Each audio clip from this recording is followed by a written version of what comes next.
November 24th. Direction of focus.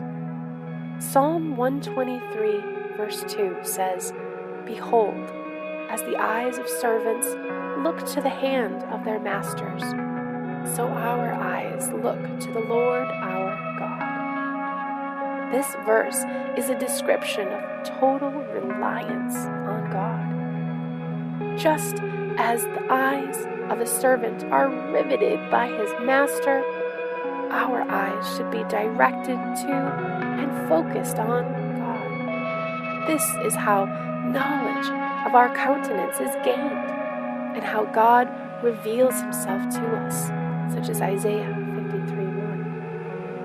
Our spiritual strength begins to be drained when we stop lifting our eyes to him.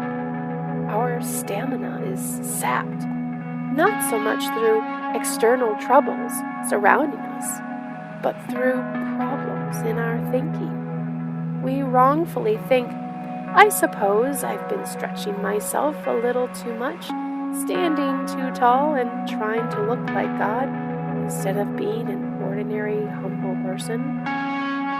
We have to realize that no effort can be too high.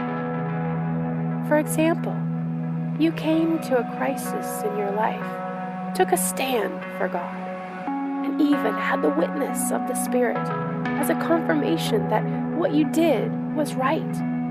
But now, maybe weeks or years have gone by, and you are slowly coming to the conclusion, well, maybe what I did showed too much pride or was superficial. Was I taking a stand a bit too high for me? Your rational friends come and say, "Don't be silly.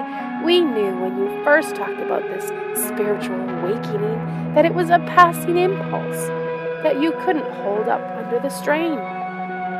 And anyway, God doesn't expect you to endure." You respond by saying, "Well, I suppose I was expecting too much." That sounds humble to say, but it means that your reliance on God is gone, and you are now relying on worldly opinion.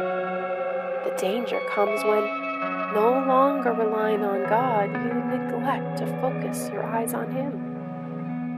Only when God brings you to a sudden stop will you realize that you have been the loser.